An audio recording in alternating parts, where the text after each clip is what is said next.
membicarakan tentang bagaimana larangan mengutuk orang. Bahkan bukan cuma orang, binatang sekalipun tidak boleh kita mengutuk. Seperti dalam hadis yang kita bacakan yang lalu, ada seorang perempuan yang mengutuk ontanya. Rasulullah melarang, janganlah kalian mengutuk dengan kutukan, apalagi mengutuk dengan kutukan Allah. Semua kau dikutuk oleh Allah, tidak boleh sama sekali. Atau semoga kau dimurkai oleh Allah.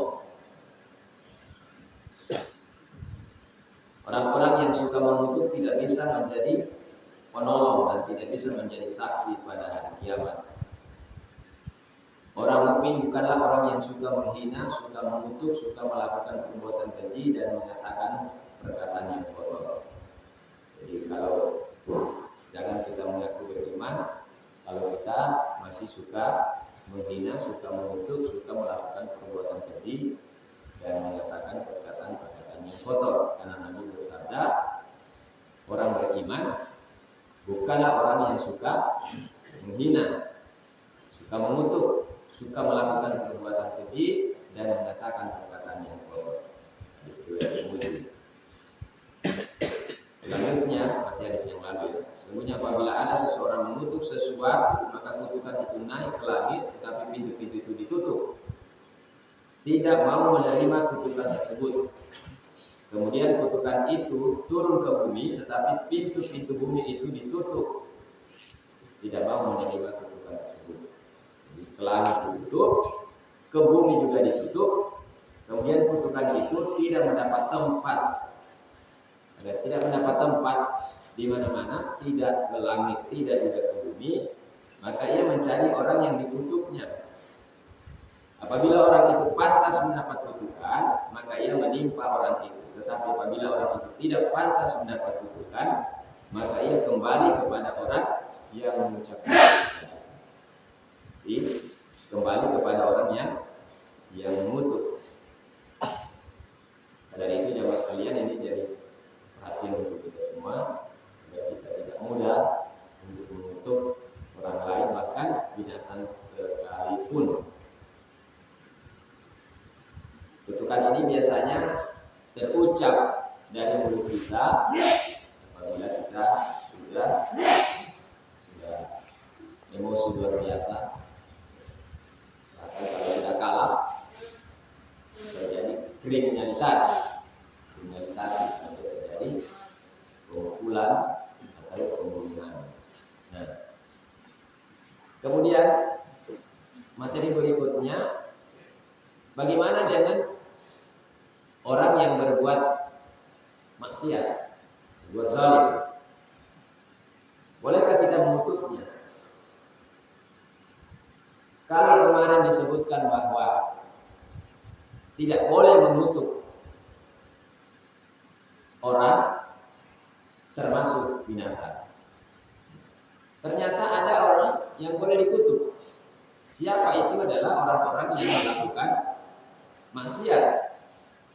Allah Subhanahu wa taala berfirman, "Ala la'natullahi 'alal zalimin."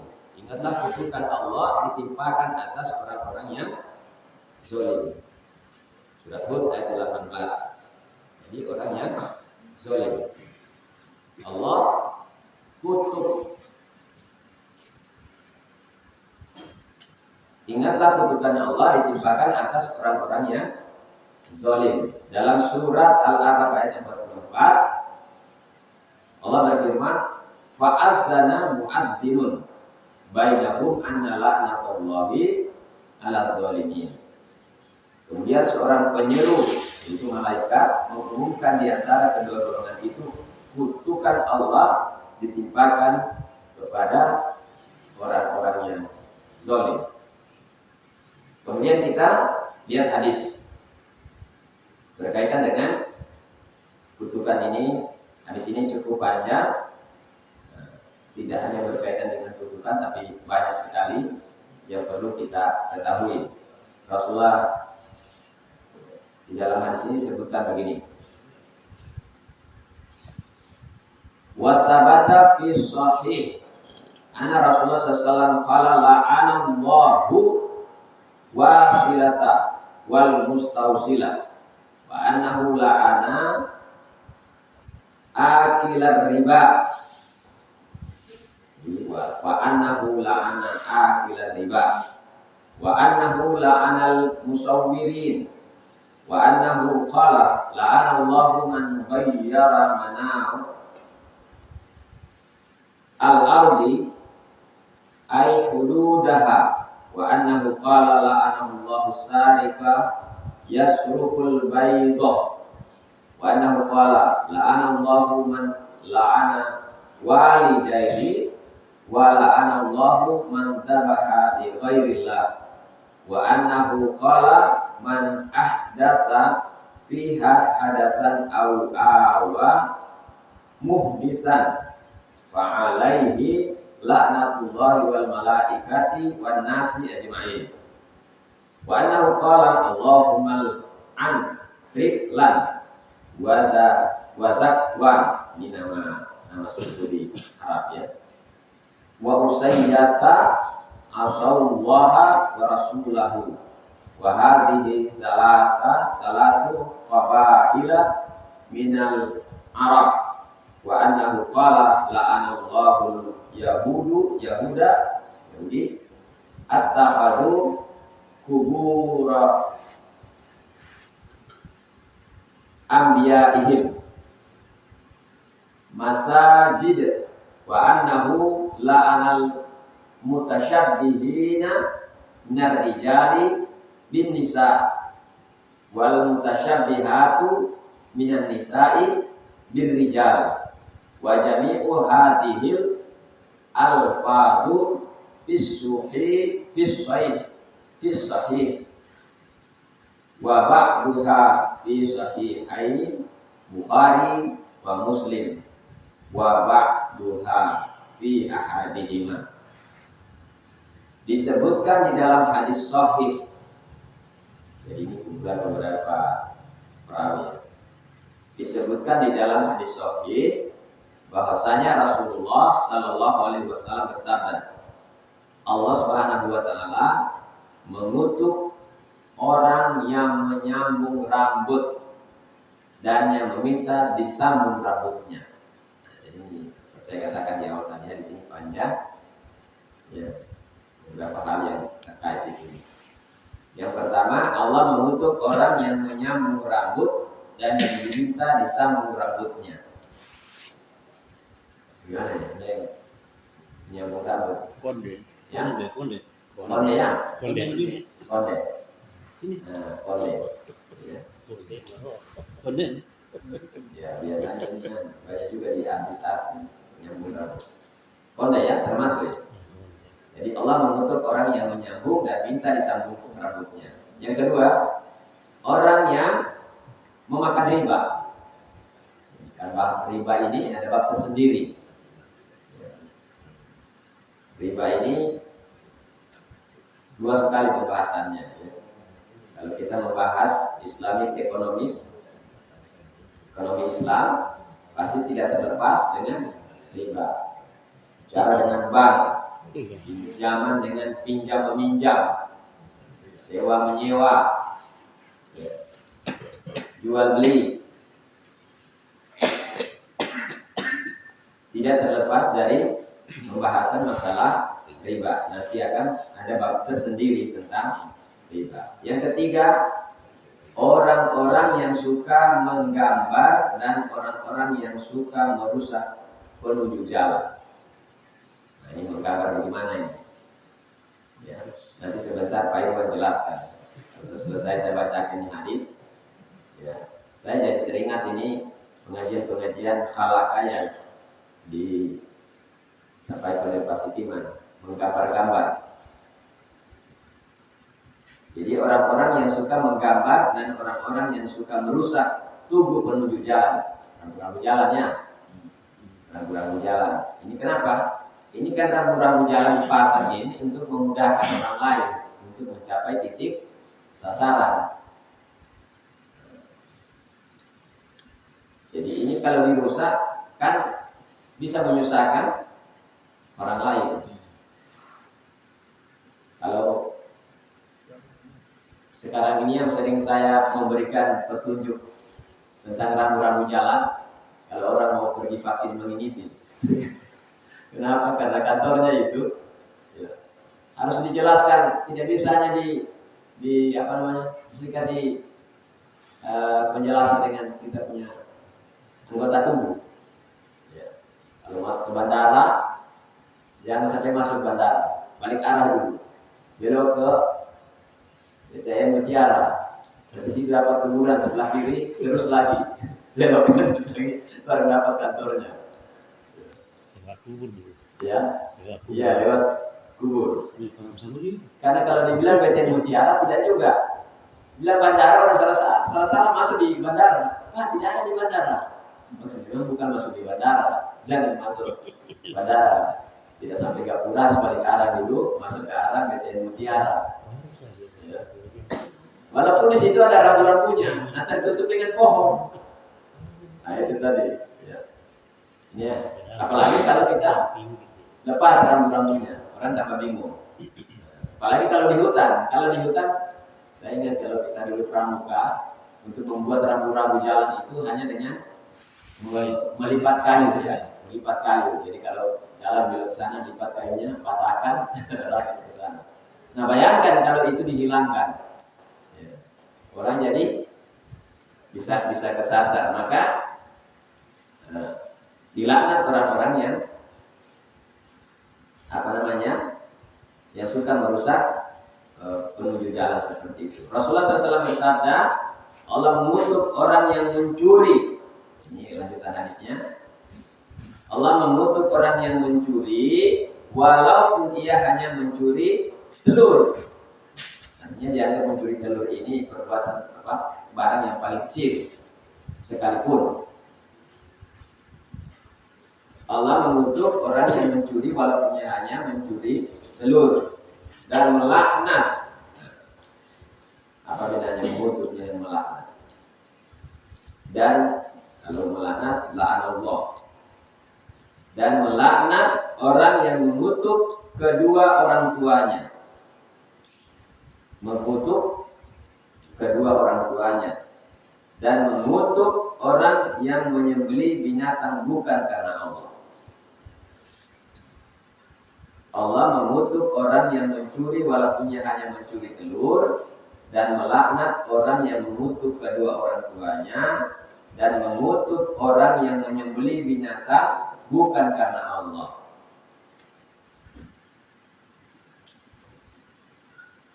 Jadi haramnya sesuatu dalam Islam itu bukan karena hanya zatnya, tapi termasuk kalau hewan itu tidak disembelih karena Allah.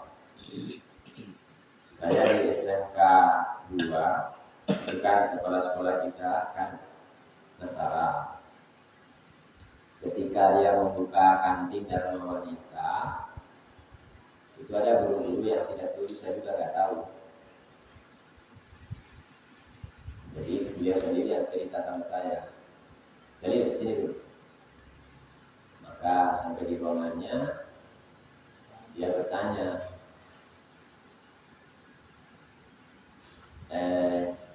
bagaimana pengetahuannya Pak Dali, apa yang Pak Dali tahu? Banyak tahu dan tentang update dan belikan. Saya bilang tidak juga banyak tapi sedikit. Itu tentang makanan. Bahwa di Arken itu banyak makanan yang tidak dikonsumsi, termasuk yang berdarah, yang berwarna-warna tua. Nah, dibilang bukan hanya itu, perbedaan dasar itu dengan Kristen yang lain. Kalau Kristen yang lain itu ibadahnya hari Ahad, kalau Advent kan hari Sabtu. Kemudian pindah ke masalah makanan. Rupanya begitu dibuka kantin itu ada yang guru-guru Islam katanya tidak setuju karena dikelola oleh istrinya. Saya kira Pak, bukan hanya masalah. Saya kira kalau Bapak di situ ibu tidak mungkin menjual makanan haram kayak babi, anjing. Cuma perlu Bapak ketahui bahwa dalam Islam walaupun ayam di situ, ya kan, walaupun kambing, walaupun sapi, tapi kalau tidak disembelih dengan menyebut nama Allah sama dengan bangkai, dalam Islam itu haram. Ya, ternyata di sini ya, disebutkan mengutuk orang yang menyembelih binatang bukan karena Allah. Rasulullah SAW bersabda, barang siapa mengada-ada dalam urusan agama, maka ia mendapatkan kutukan Allah. Nah, ini garis bawah lagi mengada-ada. Apa yang dimaksud dengan di sini bid'ah? Nah, bid'ah itu sebatas mana saja? Ini menarik lagi untuk kita bahas. Barang siapa mengada-ada dalam urusan agama, maka ia mendapatkan kutukan Allah, malaikat, dan semua manusia. Saya ulang, barang siapa mengada-ada dalam urusan agama, maka ia mendapatkan kutukan Allah, malaikat, dan semua manusia. Rasulullah pernah berdoa, ya Allah, kutuklah Riklan, Daswan, dan Usayyah, di mana mereka durhaka kepada Allah dan Rasulnya. Mereka adalah nama 3 suku bangsa Arab. Rasulullah bersabda, Allah mengutuk orang-orang Yahudi yang menjadikan kuburan nabi-nabi mereka sebagai masjid. Orang Yahudi punya masjid, tapi masjidnya kuburan nabi. Dan sesungguhnya Allah mengutuk orang laki-laki yang menyerupakan dirinya dengan orang perempuan, dan orang perempuan yang menyerupakan dirinya dengan orang laki-laki. Bencong, balaki. Allah mengutuk orang Yahudi. Sesungguhnya Allah mengutuk orang laki-laki yang menyerupakan dirinya dengan orang perempuan, dan orang perempuan yang menyerupakan dirinya dengan orang laki-laki. Semuanya tersebut di atas adalah hadis sahih yang sebagian berada dalam Sahih Bukhari dan Muslim, dan sebagian yang lain berada dalam salah satu dari kedua sahih itu.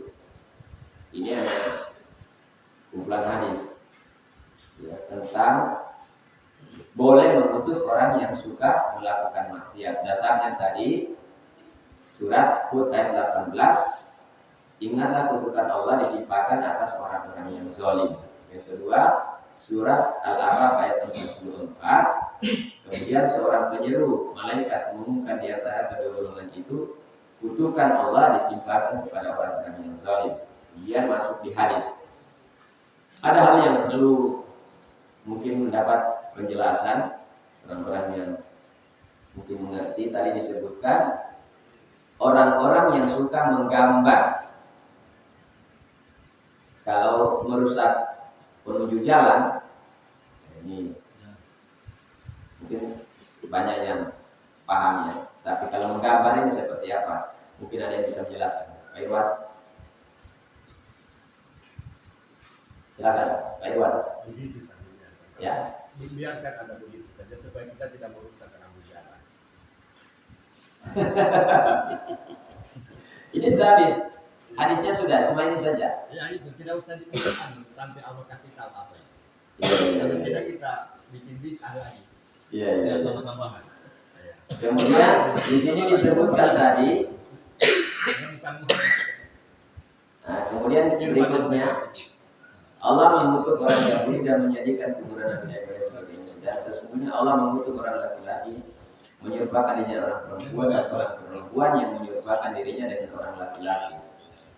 Nah ini Rasulullah SAW bersabda, barang siapa mengada-ada dalam urusan agama. Nah, apa yang dimaksud dengan mengada-ada di sini? Mungkin Pak Imam Wahid bisa menjelaskan. Mengada-ada, ya, bid'ah. Ini Pak Iwan disuruh menjelaskan, nanti bawa kitab itu.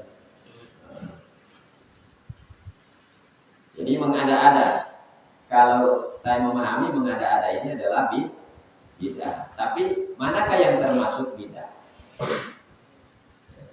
Manakah yang termasuk bid'ah? Saya tertarik dengan penjelasannya Ustaz Adi Hidayat. Yang tidak ada dalilnya, Ya, tidak ada dalilnya. ya.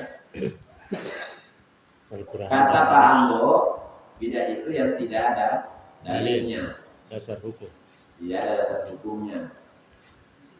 Contohnya apa, Pak? Saya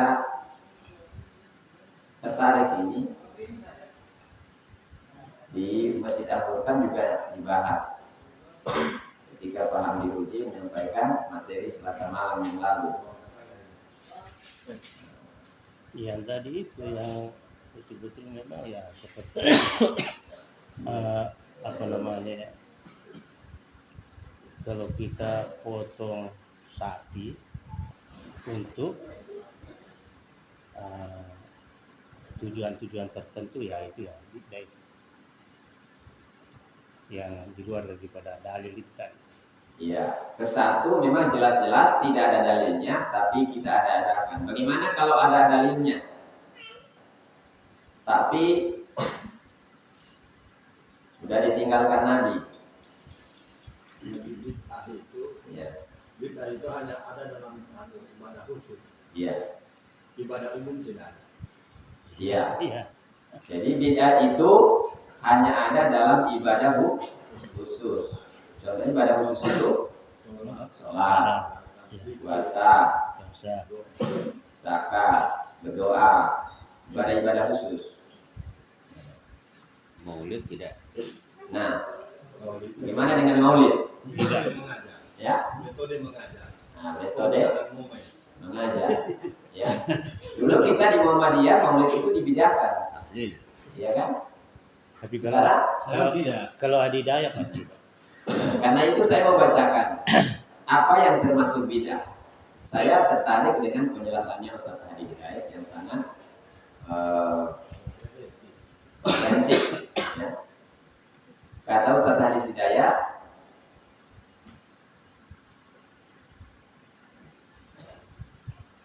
untuk bisa menentukan sesuatu termasuk kategori bidah atau tidak, kita harus melihat 4 hal berikut.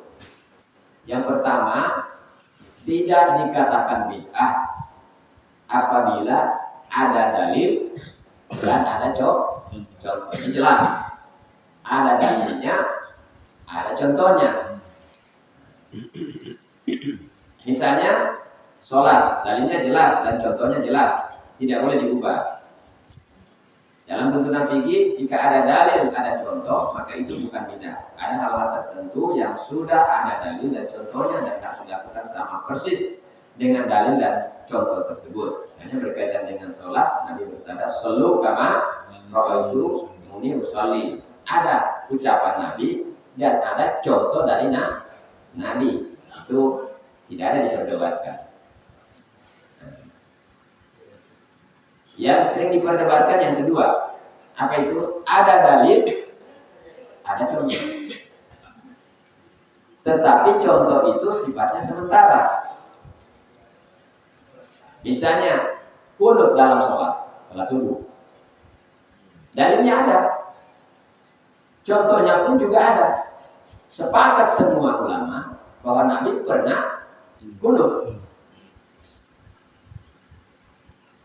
Namun ulama berbeda pendapat. Abu Hanifah memilih untuk tidak kunut karena kunut yang dilakukan oleh Rasulullah tidak terus menerus, tapi pernah Nabi kerjakan. Hanya ketika ada kejadian yang membutuhkan doa khusus, misalnya ada hal-hal tertentu, kemudian melaksanakan kunut. Imam Syafi'i berpendapat karena tidak ada larangan dari Rasulullah, maka sepanjang ada pahala lebih banyak yang bisa diambil. Maka sepanjang ada pahala yang lebih banyak bisa diambil, maka sebaiknya menerapkan. Imam Malik memilih membaca kunut dengan pelan, tidak dikeraskan. Sedangkan Imam Ahmad bin Hanbal lebih memilih sesuai dengan riwayatnya. Jika ada kejadian yang butuh doa kunut, ia akan melakukannya. Keempat,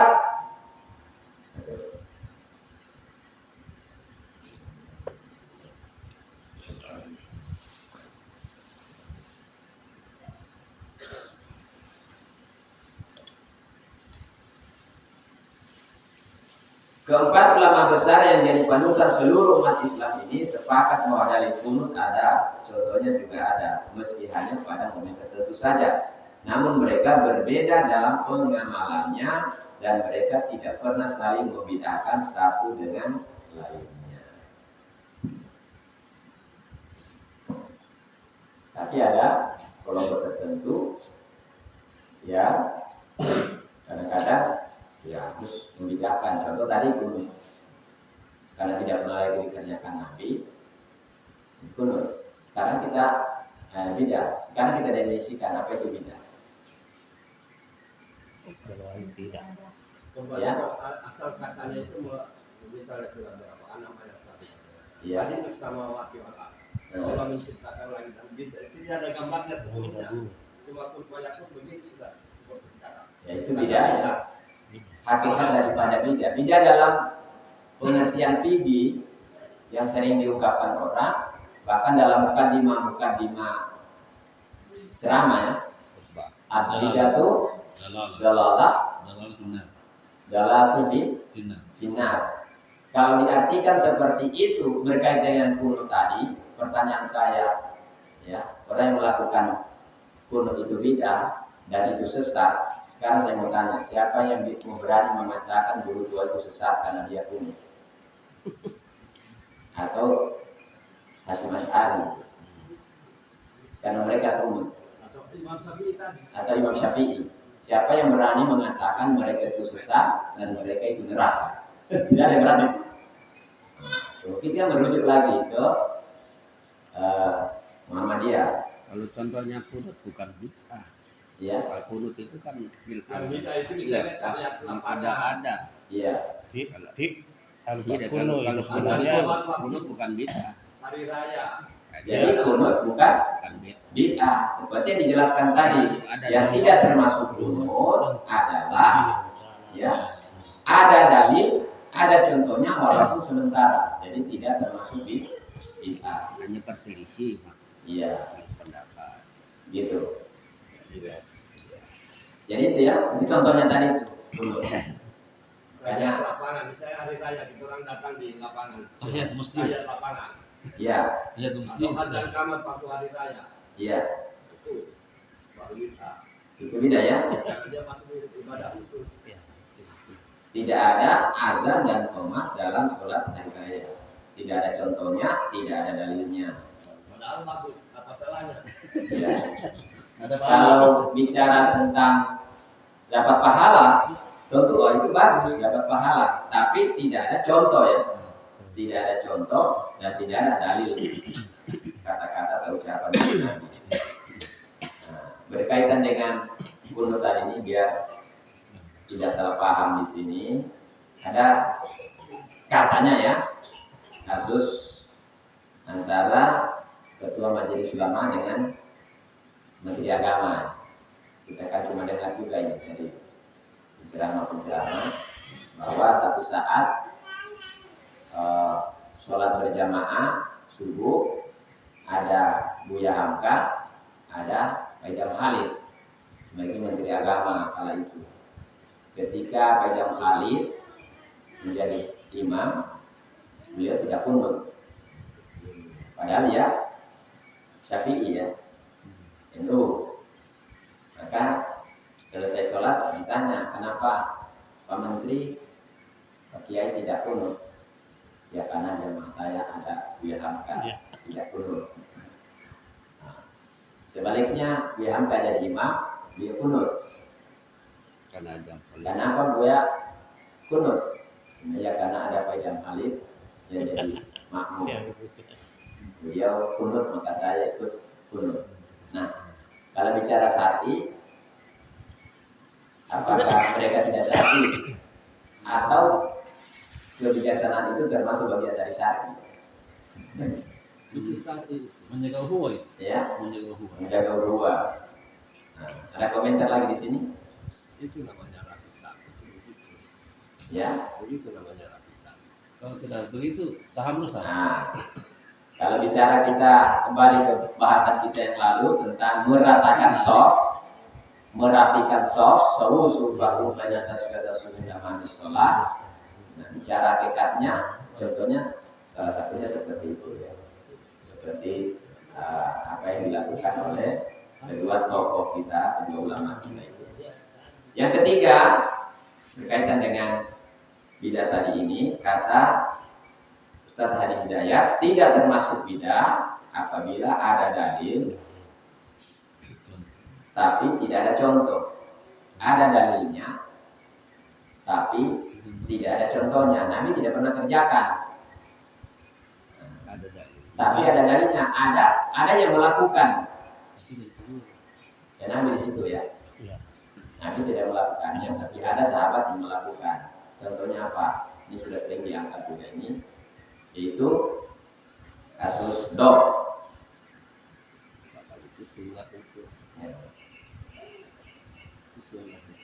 Tidak semua yang tidak ada contoh dicontohkan Rasulullah itu bid'ah, selama masih ada dalilnya bukan merupakan bid'ah. Dalam usul fikih ada yang disebut dengan takrir, yaitu ketetapan Nabi pada sesuatu yang mana beliau tidak melarang tapi juga tidak mengiyakan. Ini menandakan bahwa sesuatu tersebut boleh dilakukan. Dalam hal ini kasusnya kasus sahabat yang menangkap Dob. Dob itu sejenis biawak, binatang padang pasir. Biasa orang bilang biawak. Kalau biawak itu haram karena itu termasuk binatang buas. Ya, kadrun, kadal burun. Dob namanya itu, dob semacam itu. Nah, Nabi sahabat menangkap itu, memasak dan mereka enak memakannya, tapi Nabi tidak makan. Kalau saya menduga Nabi tidak memakan itu bukan karena haramnya, tapi karena tidak suka. Contoh begini, lindu mas sapi, ya kan? Mas sapi, apa semua makan mas sapi? Tidak, saya termasuk tidak bisa makan mas sapi, artinya tidak tega saya punya leher untuk bisa makan. Belum. Tapi haramkah mas sapi? Lindu? Tidak kan? Jadi tidak dimakan bukan karena haramnya. Ya, tidak biasa saja. Kira-kira begitu. Itu juga Nabi bilang saya tidak biasa. Silakan makan, saya tidak biasa. Nah, silakan makan, saya tidak biasa. Begitu ya. Begitu. Jadi Nabi tidak mencontohkan. Belum. Tapi ada dalilnya. Maka itu tidak termasuk bidah. Kemudian yang berikut, yang keempat, kata Ustaz Hidayat, bidah itu tidak termasuk bidah apabila ada dalilnya tapi samar dan tidak ada contoh. Samar dan tidak ada contoh. Misalnya apa? Zakat fitrah. Zakat fitrah itu kalau di zaman Nabi contohnya apa? Gandum dan kurma. Bagaimana di tempat kita? Beras. Nabi tidak pernah berzakat dengan beras. Berarti bidah. Dan kita katakan itu bidah. Sekarang banyak uang orang kasih. Ya, atau kasih uang. Yang begitu bidah juga itu. Kalau kita mengatakan ya, tidak ada di zaman Nabi. Jadi disebutkan di sini ada dalilnya tapi sama dan tidak ada contohnya. Karena Nabi bersabda makanan pokok, maka tergantung makanan pokok yang ada di daerah tersebut. Makanan pokok kita adalah nasi dari beras, ya maka kita zakatkan beras. Saya bacakan ini ya penjelasannya ini. Misalnya zakat fitrah, Nabi tidak pernah mencontohkan membayar zakat fitrah menggunakan beras. Nabi berzakat menggunakan kurma atau gandum yang merupakan makanan pokok bagi orang-orang Arab saat itu. Dari sini ulama sepakat berpendapat bahwa membayar zakat fitrah menggunakan bahan makanan pokok pada daerah tersebut, sehingga membayar zakat fitrah dengan menggunakan beras tidak termasuk bid'ah. Metode ini disebut dengan metode kias. Nah, dalam hukum Islam itu kan kalau kita belajar sumber-sumber hukum Islam, satu Al-Quran, yang kedua hadis ya sunnah, yang ketiga adalah ijma, yang keempat di dalam ijma itu ada kias dan lain-lain. Jadi metode yang tadi itu disebut dengan kias, dikiaskan bahwa makanan pokok itu ya tidak hanya gandum, tidak hanya kurma, tergantung makanan pokok yang ada di daerah tersebut. Kalau seperti di mana kata daerah ujung timur, negara kita di Maluku, ya, seperti Irian, makanan pokoknya sagu, ya sagu itu yang dizakatkan. Kalau kita di sini beras, kalau ada makanan pokoknya adalah jagung, jagung ya. Bukan berarti itu bid'ah. Ada disebutkan di sini dikiaskan dengan makanan pokok tadi. Sehingga bisa ditarik kesimpulan bahwa kalau amalan syariat fikih tersebut masih masuk dalam 4 hal tersebut di atas dari 4 kriteria tadi, maka itu bukan merupakan bid'ah. Kata Ustaz Hadi Hidayat. Dan saya sangat respon dengan penjelasan ini. Sebaliknya jika amalan syariat fikih itu keluar dari 4 hal tersebut, maka itulah baru disebut dengan bid'ah. Dan semoga bisa dipahami hal-hal yang termasuk bid'ah, sehingga tidak mudah bagi kita membid'ahkan orang lain. Sedikit-sedikit bid'ah, sedikit-sedikit bid'ah. Ya, salah satunya kita disuruh ini, terutama kita di Muhammadiyah karena tidak memahami ini, sehingga kadang-kadang susah diterima kita di masyarakat umum. Lalu sholat tarawih 8 rakaat dengan 20 rakaat, kunut subuh dengan tidak kunut subuh.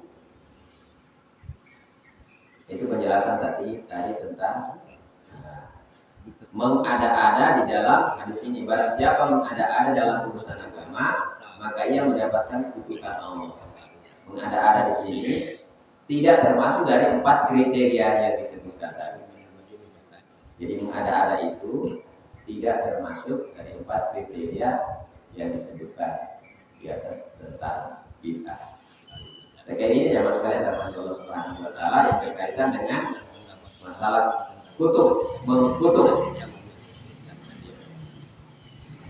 Di bab yang lalu kita tidak boleh mengutuk baik manusia, baik binatang maupun manusia.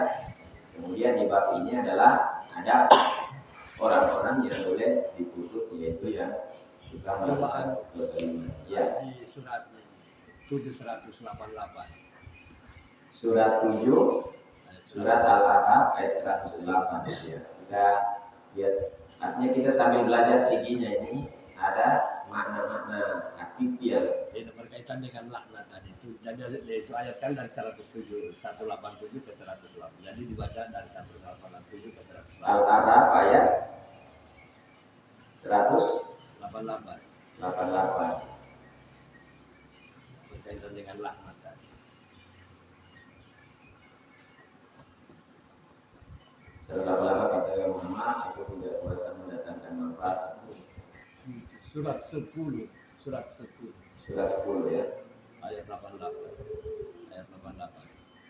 Kan itu. Ayat 88. Yunus ya. Yunus 88. Waqala Musa, Rabbana innaka ataita fir'auna wa mala'ahu zinatan wa amwalan fil hayati dunya rabbana liyudillu an sabilik, gitu ya. Rabbana tmis ala amwalihim washdud ala qulubihim fala yu'minu hatta yarawul adzabal alim. Doa. Musa berkata, berdoa ya Tuhan kami, sesungguhnya Engkau telah memberikan kepada Fir'aun dan para pemuka kaumnya perhiasan dan harta kekayaan yang banyak dalam kehidupan dunia. Ya Tuhan kami, akibat pemberian itu mereka menyesatkan manusia dari jalan-Mu. Ya Tuhan kami, binasakanlah harta benda mereka dan kunci matilah hati mereka sehingga mereka tidak beriman sampai mereka melihat azab yang sangat pedih. Ini doa Nabi Musa. Bukan laknat, tidak laknat. Dia doakan. Tapi dia doakan. Tapi dari doanya. Iya. Doanya berbentuk laknat. Iya. Itu yang namanya cakar bagambar. Doanya berbentuk Ya laknat. Tuhan kami, Berdoa bukan melaknat. mereka menyesatkan Kunci manusia mati. dari jalan-Mu. Ya Tuhan kami, binasakanlah harta benda mereka. Ini kan kutukan ini. Iya, Laknat kutukan. mereka dengan cara binasakan harta mereka, bahkan kunci mati hati mereka, sehingga mereka tidak beriman sampai mereka melihat azab yang sangat pedih. Berarti ketika melihat azab dia beriman. Dan Fir'aun itu beriman. Ya, surat berapa tadi? Ya, Fir'aun itu beriman. Dia mengakui Tuhannya Nabi Musa setelah dia tenggelam di Laut Merah. Ya. Cuma karena sombong saja. Sebenarnya Ya. sombong saja. Gitu ya. Karena Kemudian sombong. surat mana lagi? Nuh. Sebentar saya simpan ini. Bagian penutup. Ana rabbukumul a'la. Iya. Kalau dilihat- kalau kita nonton sidangnya Habib Rizik maupun sidangnya Abu Bakar Basir bisa ketemu kita. Ya. Iya. Jadi kalau dilihat di ujung ini berkaitan dengan yang saya ungkapkan tadi bahwa Firaun itu beriman, tetapi di akhir di akhir ayatnya setelah dia tenggelam ya. Sehingga disebutkan doanya Nabi Musa ini, Bagaimana tuh bahasa? ya Tuhan kami binasakanlah harta benda mereka dan kesucian mereka sehingga mereka tidak beriman sampai mereka melihat azab yang sangat pedih. Sampai mereka melihat azab yang sangat pedih. Jadi begitu dilihat azab itu sudah tenggelam di Laut Merah, baru dia mengatakan saya beriman kepada Tuhannya Nabi Musa. Biasa kita di ANE itu di UGD maupun di ICU biasa. Ya. Kalau ada musibah kan biasa itu hal-hal yang wajar. Kembali lagi. Kalau ada gempa ya Allah. Iya. Karena tsunami kemarin. Allah Akbar semua. Ya. Setelah membuat beberapa rumah untuk tinggal dan ibadah para pengikutnya, Nabi Musa berkata, yakni berdoa, ya Tuhan kami, Engkau telah memberikan kepada Firaun dan para pemuka kaumnya perhiasan yang banyak dan harta kekayaan yang berlimpah dalam kehidupan dunia, tetapi mereka tidak pernah bersyukur kepadamu. Ya Tuhan kami, dengan anugerah yang banyak itu, mereka justru menyesatkan manusia dari jalan-Mu. Ya Tuhan kami, binasakanlah harta mereka dan kuncilah hati mereka, karena mereka telah mengunci hati mereka dari kebenaran, sehingga mereka tidak beriman sampai mereka melihat dan merasakan azab pedih di dunia dan di akhirat sebagai balasan kezaliman mereka. Ini tafsirnya ya, jadi tafsir tahlili. Jadi ada tambahan penjelasan di bawahnya, karena mereka telah mengunci hati mereka dari kebenaran sehingga mereka tidak beriman sampai mereka melihat dan merasakan azab yang pedih di dunia dan di akhirat. Bisa juga di kasus itu, di kasus Nabi waktu Kunut Nazilah itu kan 3 bulan. Iya. Musnahkan banu ini, musnahkan banu ini, musnahkan banu ini. Iya. Jadi itu termasuk kutukan ya. Jadi boleh mengutuk terhadap orang-orang yang zalim, orang-orang yang berbuat maksiat. Itu juga kalau kita buka tentang kisah kaum Ad, kaum Sodom, itu juga ada di situ. Orang-orang yang itu oleh Allah Subhanahu Wa Taala. Tadi surat apa satu? Surat Nuh bagian terakhir, bagian berapa? 3 ayat terakhir. Kecuali ayat penutupnya 71. Jadi mulai berarti 6 berapa? Yang saya pakai bagian penutupnya, kepalanya tidak. Surat Nuh itu berapa ayat ini ya? Biasa aku harus dibawakan di sini. Ya. Surat 71. Ya, surat Nuh ayatnya berapa ayat ini kan terakhir ya? Ya.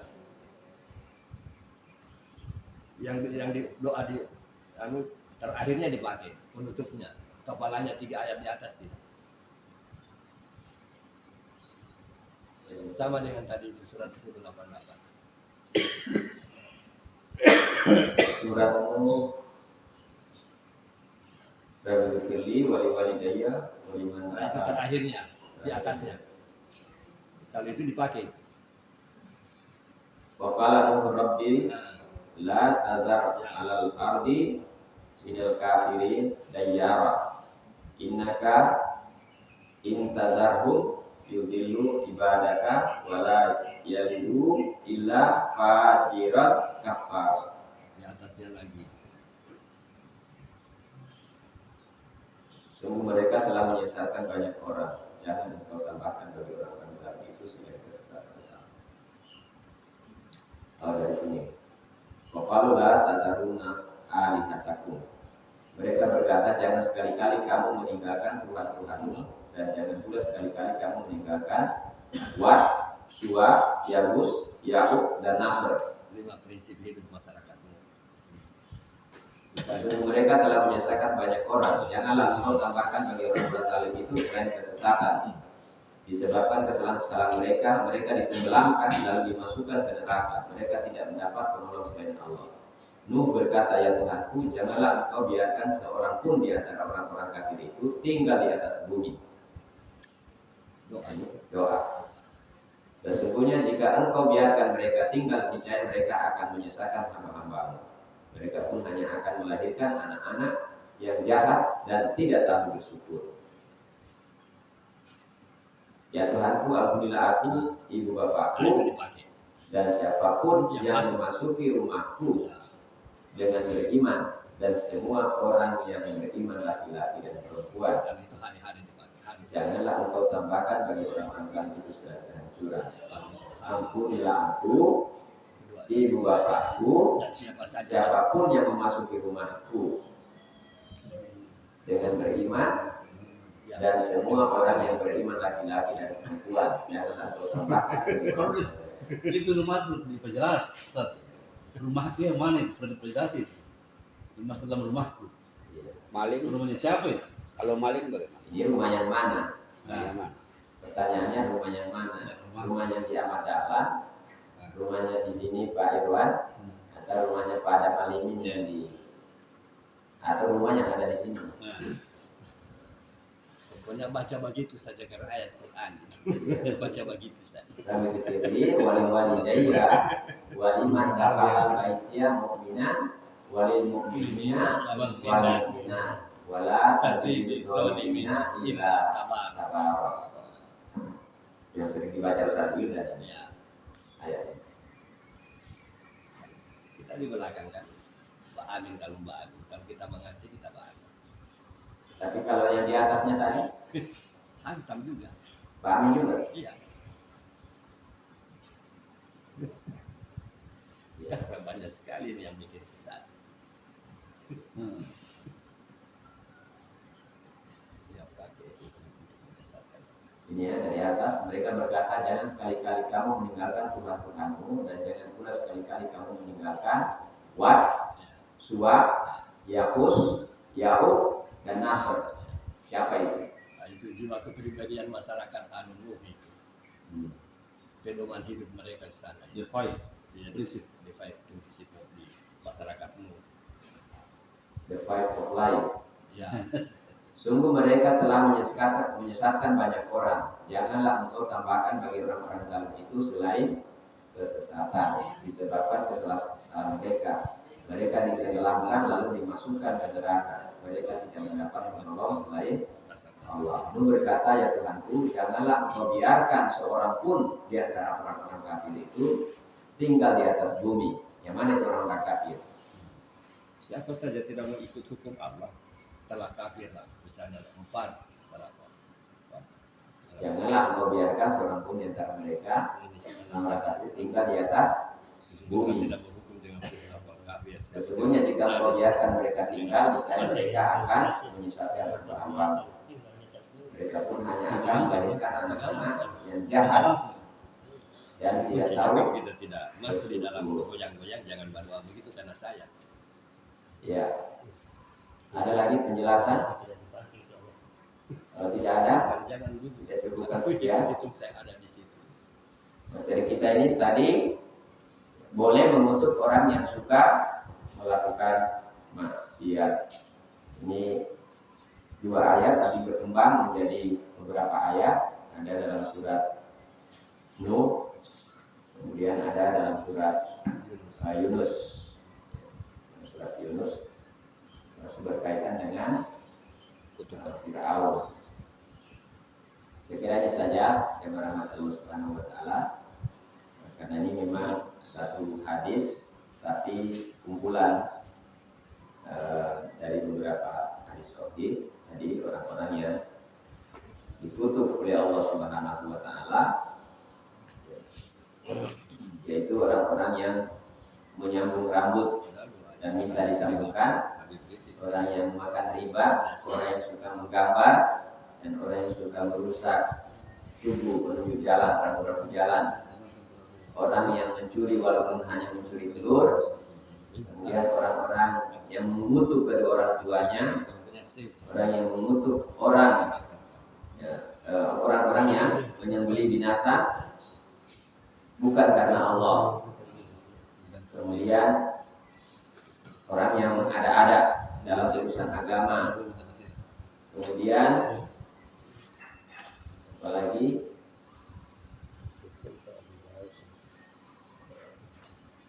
sebenarnya lebih cocok itu orang-orang Yahudi yang menjadikan kuburan nabi-nabi mereka sebagai masjid. Kemudian laki-laki yang menyerupai dirinya dengan perempuan dan sebaliknya. Nah, itu semua tadi orang-orang yang boleh dikutuk atau dikutuk oleh Allah Subhanahu wa Ta'ala. untuk mengatur semuanya ada juga. Saya kira ini saja. Mudah-mudahan kita bisa mengambil pelajaran dari pelajaran kita sebuah hari ini. Kita tutup dengan doa majelis. Habis juga